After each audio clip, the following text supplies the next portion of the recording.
Today's daf we're going to be learning is Menachot daf tzadi. This is the daf for Shabbat. We'll get started. Before we start, just remind everyone that the Menachot challenge is starting on Monday. It's a challenge to learn 4 days a week, finish Masechet Menachot before Shavuot. It's a great opportunity to get women to learn Gemara on a regular basis, to share it with your friends and family, put it on your status, on your Instagram, spread it around. Get more excitement going about women learning Gemara and show people how amazing learning can be by just having a small opportunity of learning that might encourage them to continue learning on a regular basis. So it's also a really interesting Masechet. For those who learned it already, you might remember about punishment, about the refuge city for an accidental murderer, all sorts of interesting topics that really get you thinking about the legal system. Okay, we're going to get started now on our daf with the end of the last Mishnah. We're going to finish up the last section, which is Rabbi Yochanan. We're in the middle of Rabbi Yochanan. He said that an Asha Mitzorah that was slaughtered, Shelo Lishmo, not for the sake of the right korban, still needs to come with the libations that go along with it. Why? Because if you don't say that, you're basically bringing nothing. Like there is, what happens with an Asha Mitzorah that you bring Shelo Lishmo? So it gets, remember the first Mishnah in Zvachim, it gets sacrificed anyway, but it doesn't fulfill the obligation of the owner. Now, when an Asha Mitzorah gets sacrificed, there's no other way to do an Asha Mitzorah sacrifice, even though it's not really working for this leper, but the only way to do it is with the libations, and therefore it comes with libations, to which Rabbi Menachot bar Gada said, well then, and he listed a whole bunch of cases, like the sheep that comes with the Korban HaOmer, that it needs a double mincha. So if you were to do that, Shelo Lishmo, you'd have to bring a double mincha. And what about the Korban Tamid that comes with these two pieces of wood? And all these, he gave some examples, and he said, basically, same thing there with the morning Tamid and the afternoon Tamid. If you're going to bring them, why didn't Rabbi Yochanan say about those as well?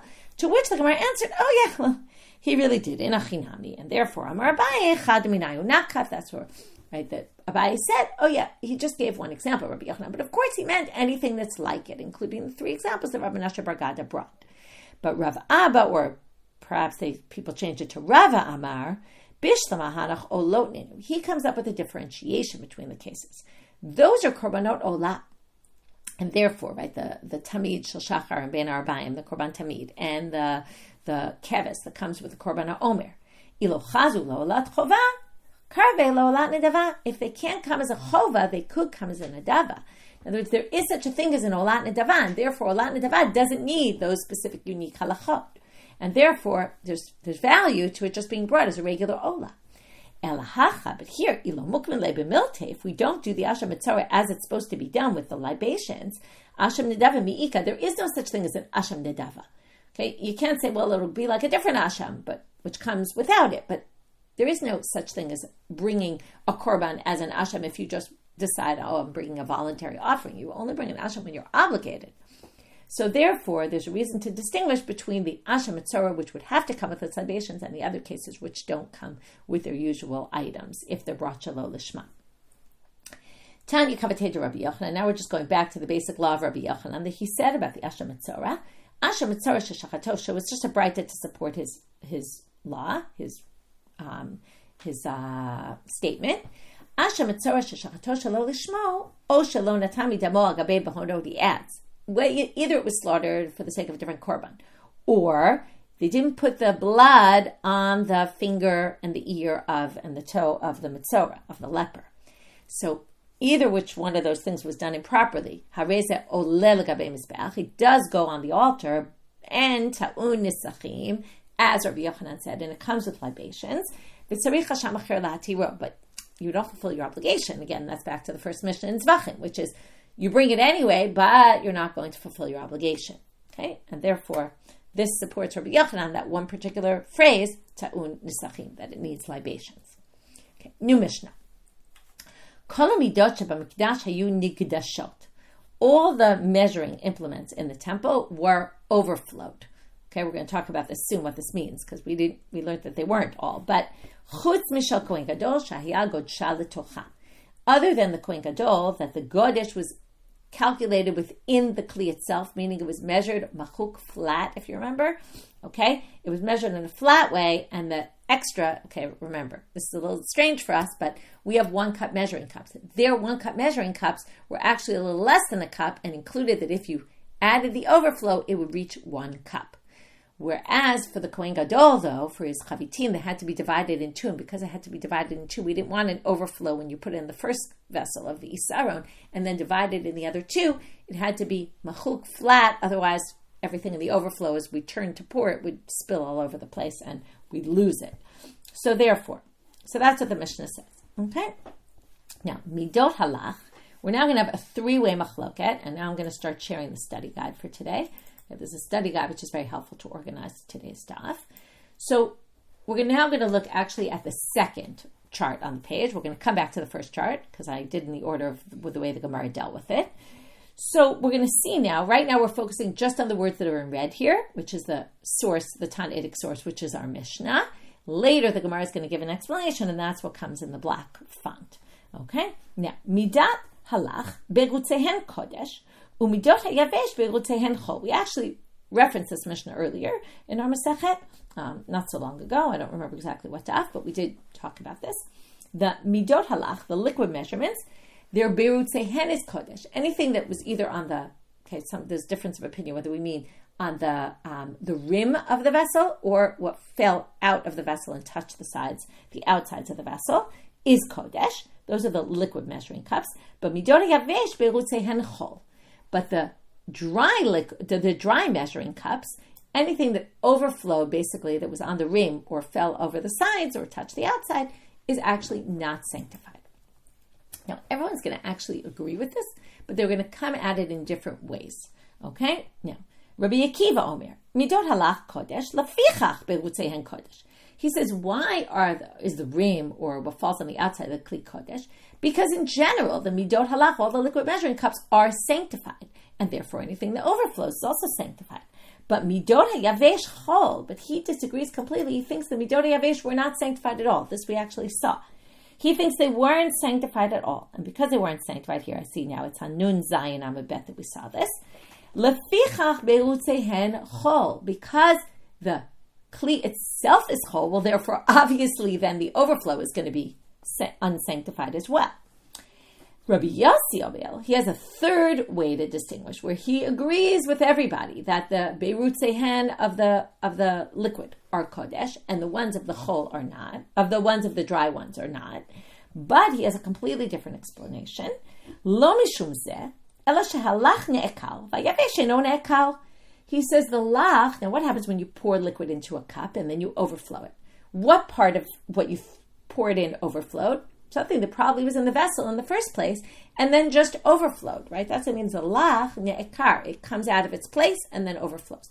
The yavesh eno ne'ekar. If you're pouring flour into a measuring cup and then you overflow it, the overflow part was never in the cup before. It doesn't get mixed in with what was in between, what was in the kli. So what basically goes out of the liquid vessel was already in it first and became sanctified while it was in it. The dry was never in it, and therefore it never gets sanctified. So he agrees with Tanakama in theory that both of them are sanctified, as opposed to Rabbi Akiva, who thinks the dry ones were not sanctified at all. But he says the reason why the Beirutz is Kodesh, now we don't know really the reason yet of Tanakama, we're going to see it soon, but the reason why the Beirutz is Kodesh of the Lach, he explains, is because it was originally in the vessel, in the walls of the vessel, and only came out after. Okay, as opposed to the dry, which wasn't. We're going to start now with the first question of the Gemara. Mani. According to who is the Mishnah? Okay, we're now talking about the first line. Kol midot were nigdashot, were overflowed. So now, Rabbi Meir, Chad Gadush Hava, says all the vessels were overflowed. But what do you mean? We learned, according to Rabbi Meir, not so long ago, that there were two klis called an isaron. One was overflowed and one was flat. And there was the chatzi isaron that was machuk. So what do you see here? All the vessels were not nigdashot. Only one of them was, the isaron, the one isaron that was gadush. Rabbanan, Chada, Umachuk Hava. According to the rabbis, there was only one. In other words, there was only one kind. There was an isaron, there was a chatzi isaron. There weren't two isaronim. And both of them were machuk. Okay, that we learned in the sugya when we talked about this before, because we said, they asked about Rabbi Meir, what was the chatzi saron? Was it machuk or gadush? And then they said, why don't you ask about the rabbis? And they said, well, once we have Rabbi Meir, we'll be able to know what the rabbis say. Whatever he says for machuk, for the chatzi saron, that's what the chachamim were going to say for the isaron, the chatzi saron. And therefore we got to the conclusion that he thinks they were machuk, they were flat. So, how could you say all the midot in the mikdash were overflow when there was only one, according to Rabbi Meir, and according to Chachamim, it was none? So Amar Rav Chisda lo alam Rabbi Meir, okay, it is obviously Rabbi Meir, umay kol midot, kol mididot. All measurements were done in a way that they overflowed when they measured them, other than when they measure for the Kohen Gadol. So it's not talking about all the measuring implements, it's talking about all the measurements that were done. And then it fits perfectly with Rabbi Meir. Now, the Gemara is going to basically look at this three-way machloket we saw, midot halach b'rutzehen kodesh, etc. B'mai kamiflege. So what's the root of the machloket between Tanna Kama, Rabbi Akiva, and Rabbi Yossi? And we're going to see there's certain points they each, right, one agrees with the other on certain points, but disagrees about other points. Tanna Kama. So first let's understand Tanna Kama, and here's where I said in the second chart on the page, it's the font that's, the regular black font. This is the words of the Gemara explaining the machloket. Tanna Kama savar, midot halach nimshecha, bein mibifnim, bein mimachutz. Midat yavesh nimshecha mibifnim, v'lo nimshecha mibachutz. Okay, so Tanna Kama didn't really explain on what basis they say that the liquid, the overflow is kodesh, and the rim, and the dry not. So the Gemara says very simple. The vessels were anointed, remember that, sanctified the vessel, on the inside and the outside for the real liquid ones. But the dry ones were only anointed on the inside and not on the outside. So if it's anointed on the outside of the vessel, then it will sanctify whatever goes on the outside of the vessel. If it's anointed on the inside only, then it's only going to sanctify what's inside and not outside. And that's the way he explains it. Rabbi Akiva savar, midat alach nimshecha bein mibifnim bein mibachutz. Okay, so Rabbi Akiva agrees with Tanna Kama about the lach. He says, yeah, it was also the reason why their beirutz or kodesh is because it was anointed both inside and outside. But midai yavesh lo nimshecha kol ikal. But he said, and here's the big disagreement, this we learned already, he thinks the dry measuring utensils were not anointed at all, and therefore they're not sanctified. For Rabbi Yossi savar, idi v'idi nimshecha mibifnim v'lo nimshecha mibachutz. Rabbi Yossi disagrees with both of them about all the vessels, and says basically, none of them were nimshach on the outside, okay? He agrees theoretically with Tanna Kama about the dry ones, that they were only inside and not outside. He disagrees with Rabbi Akiva completely, both because Rabbi Akiva thinks the dry ones weren't anointed at all, Rabbi Yossi thinks they were, and Rabbi Akiva said that the liquid ones, just like Tanna Kama had said, was inside and outside, and Rabbi Yossi says, no, they weren't done outside. No vessels are sanctified or anointed on the outside. So what's the reason? And this Rabbi Yossi already explained to us. Because the lach comes out, right? And it comes from inside the vessel. So it came, right? What happens? The liquid goes in, and then when you put too much in it, some of the liquid comes out, but it was already inside the walls of the vessel, and therefore became sanctified. And the yavesh eino ne'ekar. And that doesn't happen to the dry. Okay? And that basically explains the machloket. Now, the Gemara is going to ask a difficulty on Rabbi Yossi and answer with two answers. And then the second answer with Ravina is going to be, we're going to bring a contradiction to Ravina from some other situation, from another Mishnah that's in another 10 dapim. Okay, that's going to be our structure for right now. So the difficulty on Rabbi Yossi is this. V'china ekar mai havi. So what if it was in the vessel and then came out of the vessel? Now, you might recall, not so long ago, we had this machloket about whether klei sharet sanctify with or without the intent of the owner.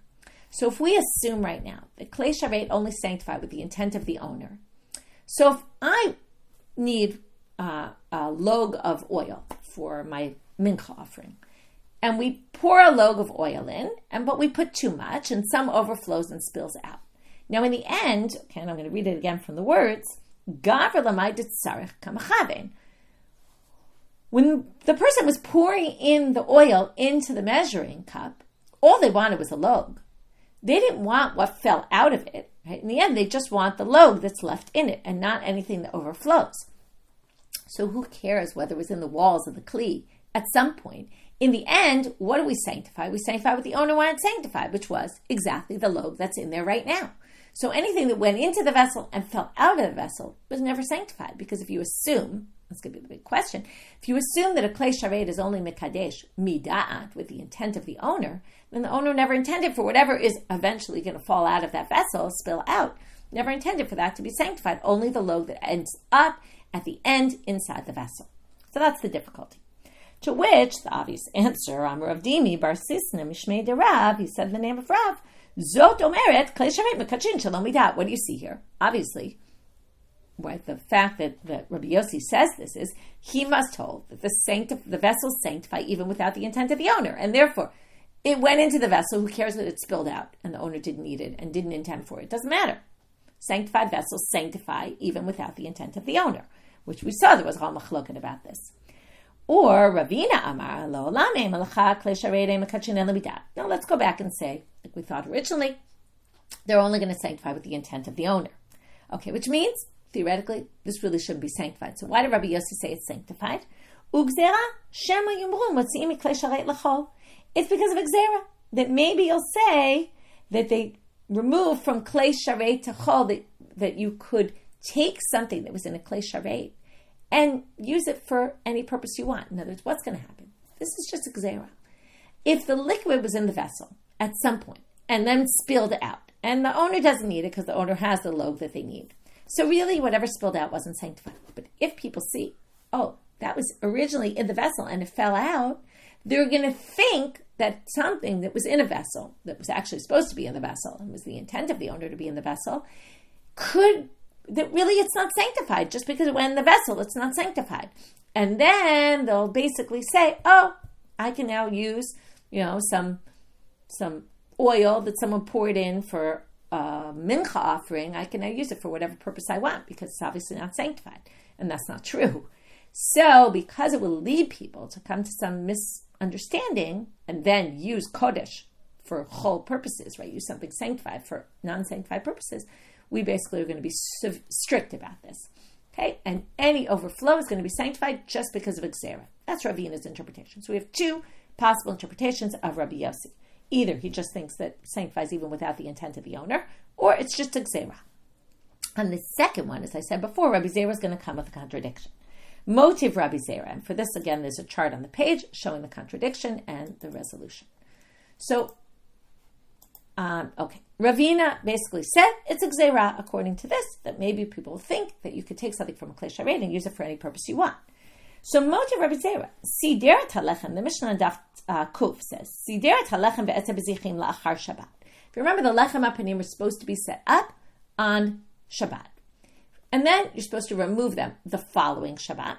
Now, if you don't remove them and then you're supposed to burn the frankincense. And then you can eat the bread. If you don't remove them on Shabbat and you leave them through Saturday night, it's what you call psul lina, right? Usually psul lina kicks in the end of that day. But in this case, you have the whole week, and it only kicks in at the end of the week on Motzei Shabbat. Now, it says here, what if you set up the lechem and the bezichim and the frankincense after Shabbat? Meaning, you didn't do it the right day. You did it on Sunday, you did it on Monday, on Tuesday, it doesn't matter, sometime after Shabbat. And then came the next Shabbat, and what did you do? You're supposed to do every Shabbat. Hiktir to bezichim b'Shabbat. And then you burnt the bezichim, right, the bezichei levona, on the following Shabbat, psula. You've disqualified those breads because they weren't on the table for the entire week. Okay, so what if I set them up on Sunday? What do I do? Ketzad yaseh? Yenichenu l'Shabbat haba'ah. I leave it for almost 2 weeks, basically. I leave it through the next Shabbat, and I leave it till after that Shabbat, until the following Shabbat. Now, normally, what do we say after Shabbat? Psulina, okay? Usually we'd assume Motzei Shabbat kicks in, it already is disqualified. But here, we don't say that. They say, even if it's on the shulchan for many days, basically because it has to go through Shabbat to Shabbat. So as long as it was put on after Shabbat, we can leave it for an extra week till the following Shabbat.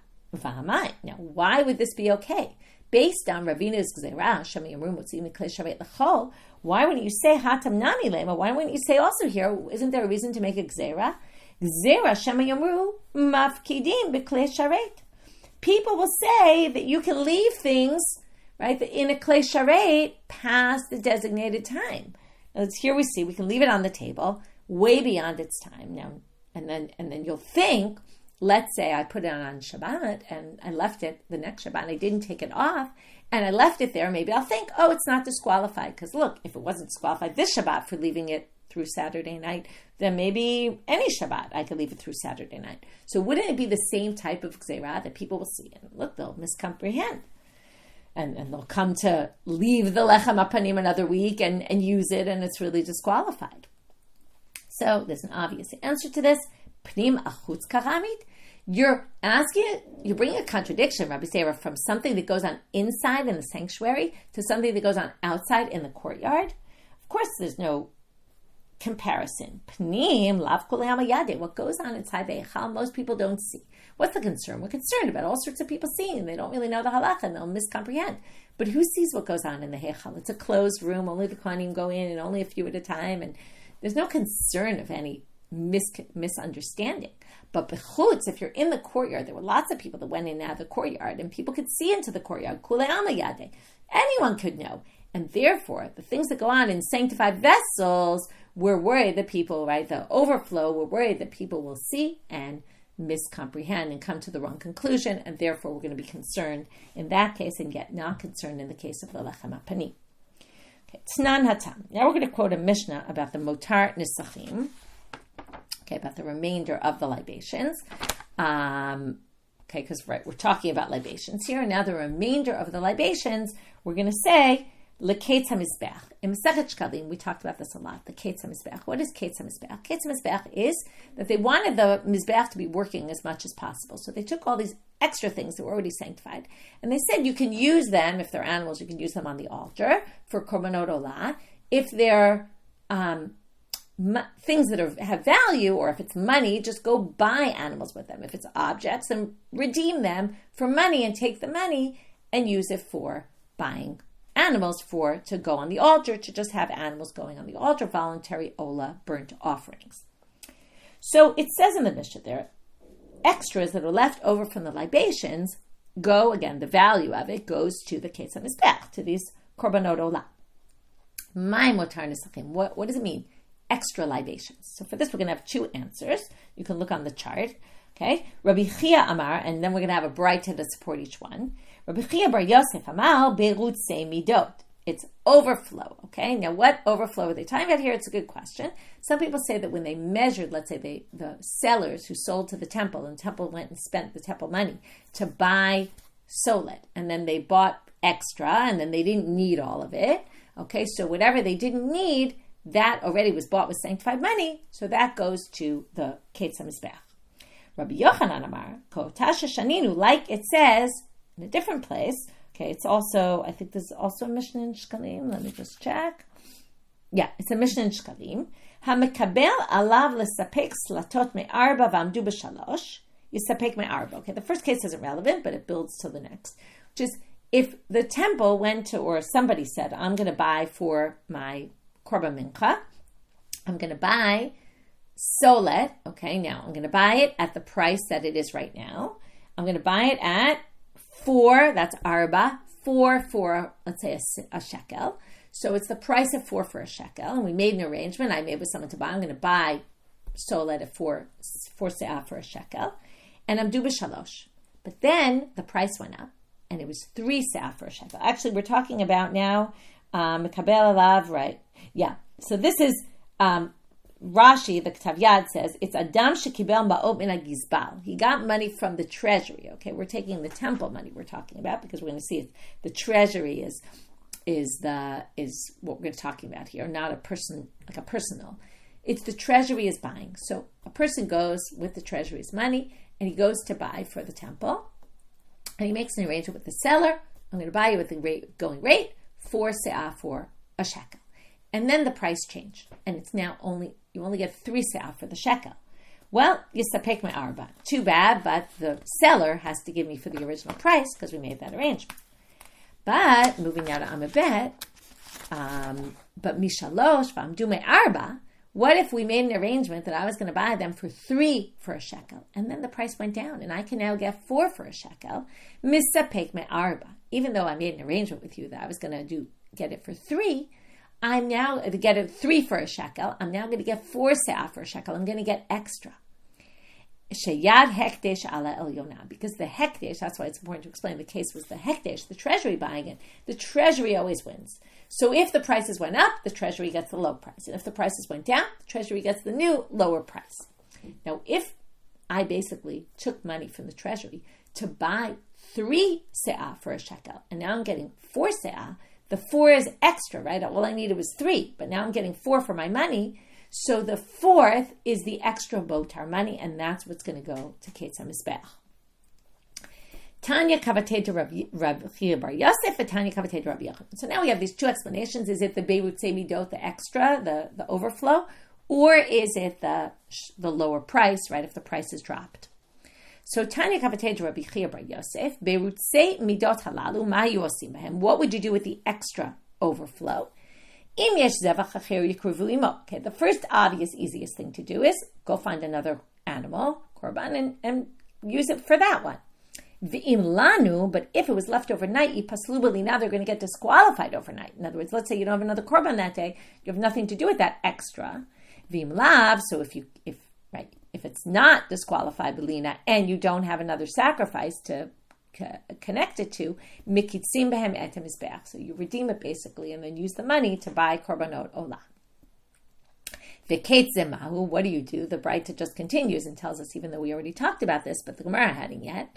Olot, they're olot. V'habasar l'shem v'orot l'kohanim, and the meat goes to God, it all gets burnt, and the hide goes to the kohanim, like every korban olah.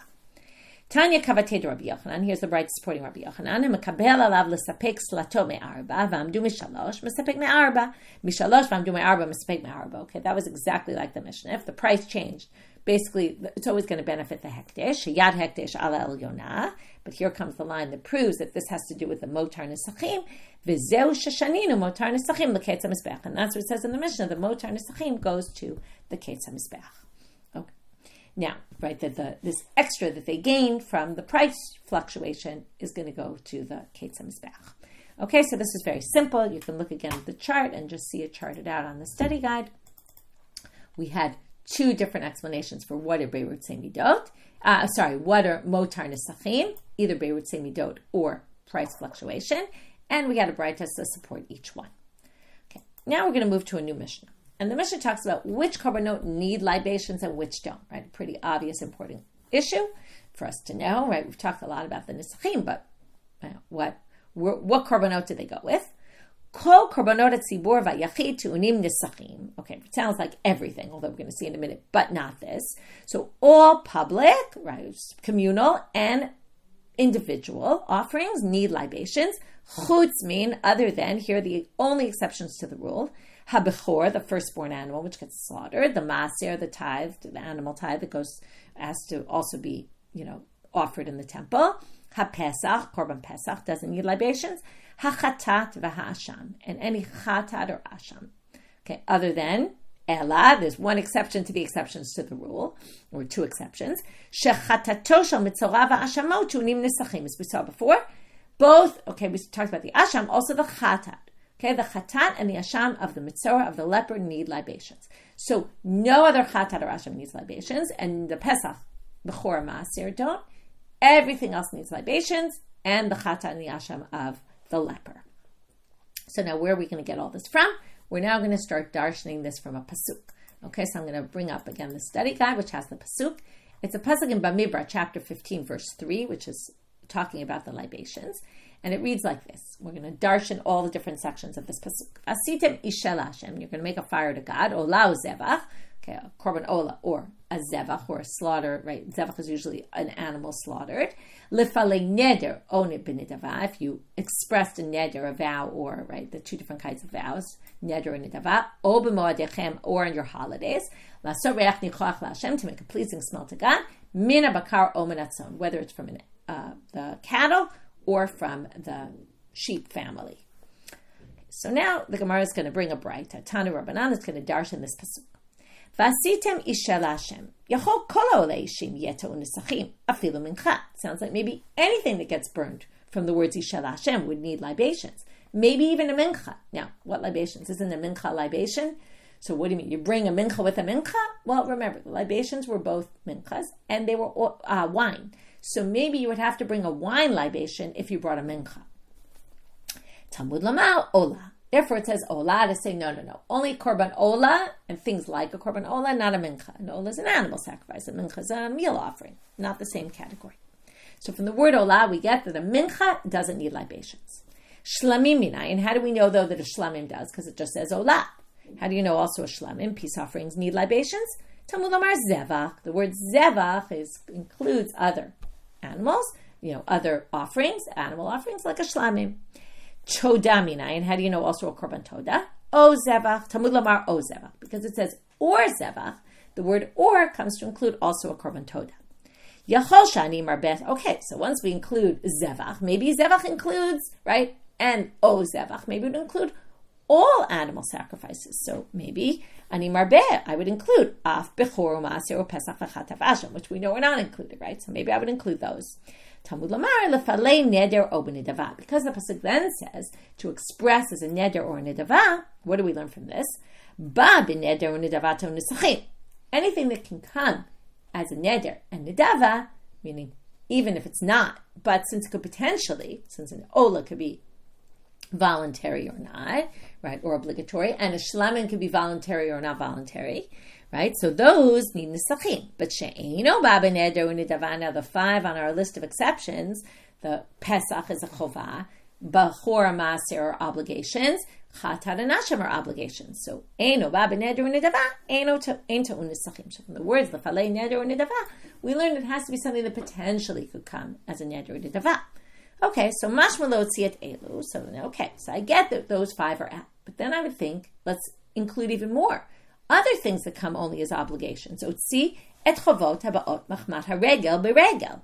All the offerings brought on the holidays would have to be also their obligations. And they don't come as neder and nedava. You can't just voluntarily say, I'm going to bring the korbanot that we bring on the holidays. Umaynin, what are those? Olot re'iyah v'shamei chagiga.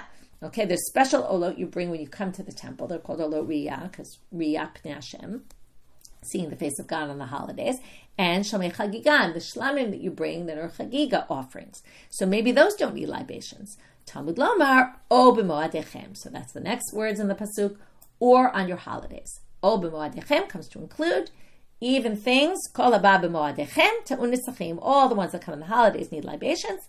Okay, and therefore we include all the holiday ones, except for one. What's the one we exclude? Well, mashma laviat elu. Okay, so I get then you're going to bring all the holiday ones. Well, there's one on the holiday, though, that doesn't come with libations. What's that? Avisi rezi. Well, then I would think to include the goat sin offering that's brought on all the holidays, because it's also a holiday offering, and Mordechem includes holiday offerings. Talmud Lamar, v'chita aseh ben bakal. Ben bakar bichlal haya, velama yatsa, lakish elav. Okay, so why does it say v'chita se ben bakar? Okay, this is a few psukim later. After it already says mina bakar u'binatzon.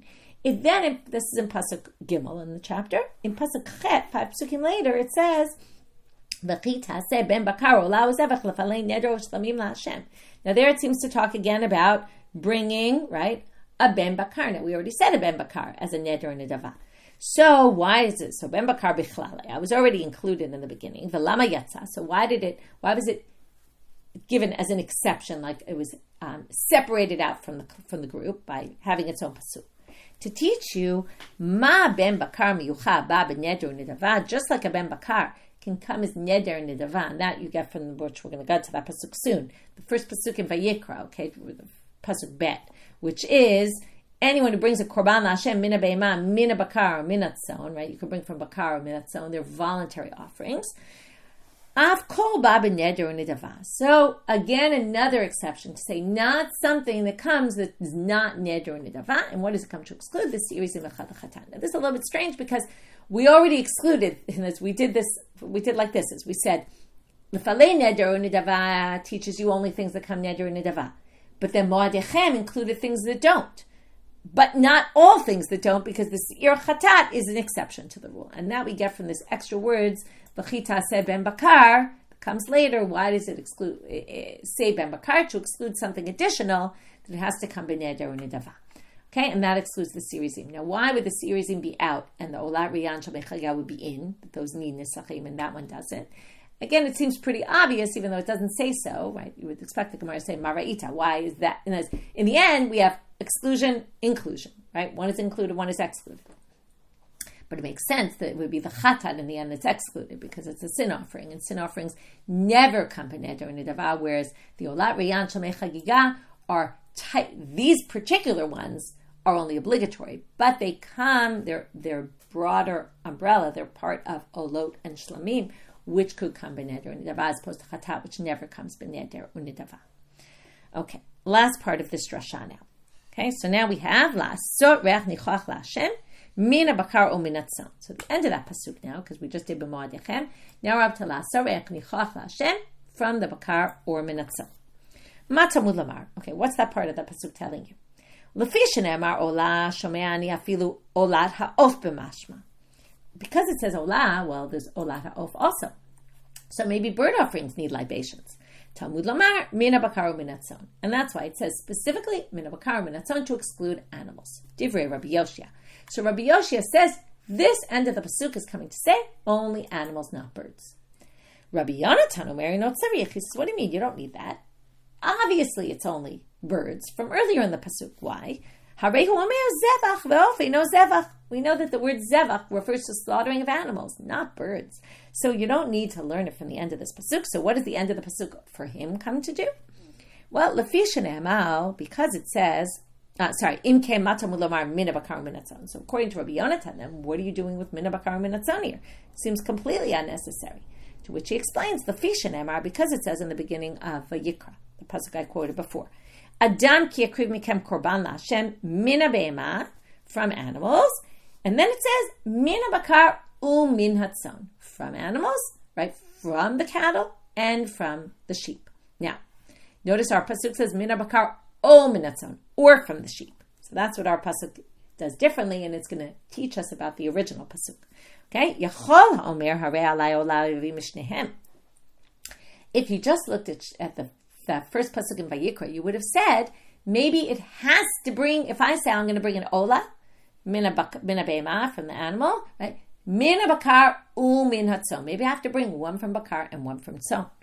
So right, Yachol Omer, I'm going to read it again. Harei Alai Olah Yavi Mishnehem. Maybe I have to bring from both.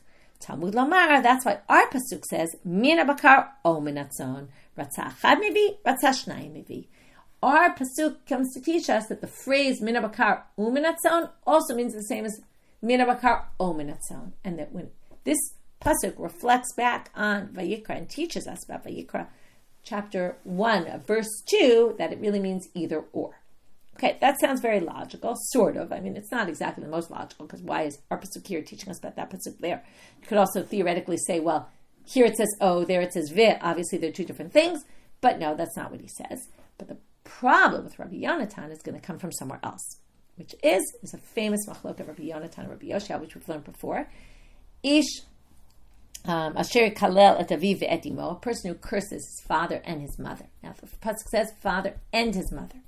So how do we know that if he curses only his father or his mother, he's going to get punished as well? And the answer that Rabbi Yonatan gives is because every time it says this and that, it always means this or that, unless it says yachdav, together. And it doesn't say both of them. So when it doesn't say both of them, it actually means either or. So that's why the Gemara is going to ask about him. Rabbi Yonatan, lama likra, why do I need a pasuk to teach me that? Ha'amar, didn't he say ad she'ifrot lecha katuv yachdav? Unless the pasuk says yachdav, it obviously means either or. So you don't need our pasuk to teach you how to read Vayikra Perek Aleph pasuk Bet when it's very obvious from something Rabbi Yonatan says elsewhere that it's either or. To which they're going to say itzrich. You need that, and you'll have to wait till tomorrow to see why. Sakdat, you might have thought, I'll leave us hanging. Okay, that's the end of our daf. You might have thought something, and that's why Rabbi Yonatan needed to say it here. Okay, you might have thought there's some exception here. Okay, so with that, we finished our daf. Let's just do a quick review. So we had Rabbi Yochanan who said about this Asher Mitzvah that was Shalol Lishma needs libations, because otherwise what's it going to be? And then we said, what about, why didn't he mention other things? Either he really meant, that's according to Abai, or according to Rava, it's only here because this can't come neder and nedava. Okay, by the way, we're ending the way we started, about the neder and nedava, and the differentiation between things that could become voluntary offerings and things that can't be voluntary offerings ever. Okay, and that's why the Asher Mitzvah stands out different from the other examples.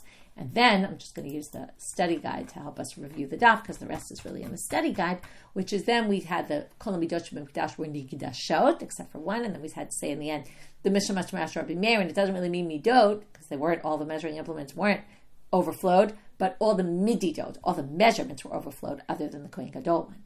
Then we have this three-way machloket between Tanakam, Rabbi Kiva, and Rabbi Yossi, who really all think that the beirutz of the dry measurements is not sanctified, and the liquid ones is sanctified, but they all came at it from a completely different way. Whether they were sanctified inside and outside is the machloket, or whether the dry ones were never sanctified at all, or whether nothing on the outside is sanctified, but because it was inside first and then came out, and that would only be true for liquid and not for dry. Then that was Rabbi Yossi, and then we had a difficulty on that, because aren't we only sanctifying whatever the person wants sanctified, and that would be whatever remains in there and not what fell out? So we had two answers to that question. When we got to the second one, we really said it's just a gzera, and then that seemed to contradict, but why don't we make the same gzera by the lechem hapanim, or the same type of gzera? And that's because the lechem hapanim is something that goes on inside the sanctuary where almost nobody sees, and there's no reason for gzera there. From there we moved on to the machloket about motar nisachim, l'ketz mizbech. What are the motar nisachim? And that related to us because it was the beirut semidot, which is what we were talking about. According to one opinion, according to the other opinion, it had nothing to do with our topic. It was just about the prices dropping, and then the hekdesh ends up with more. That goes to the ketz mizbech.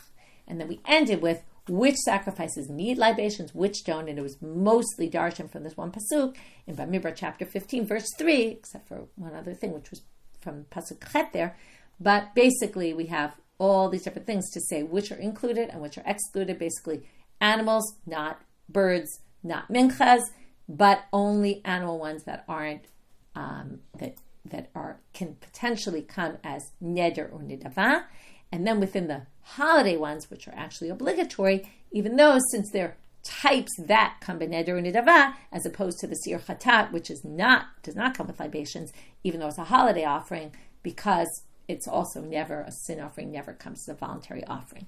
And then we ended with this machloket about how to understand this mina bakar minatzon. Is it coming to exclude the birds? According to Rabbi Yonatan, it isn't.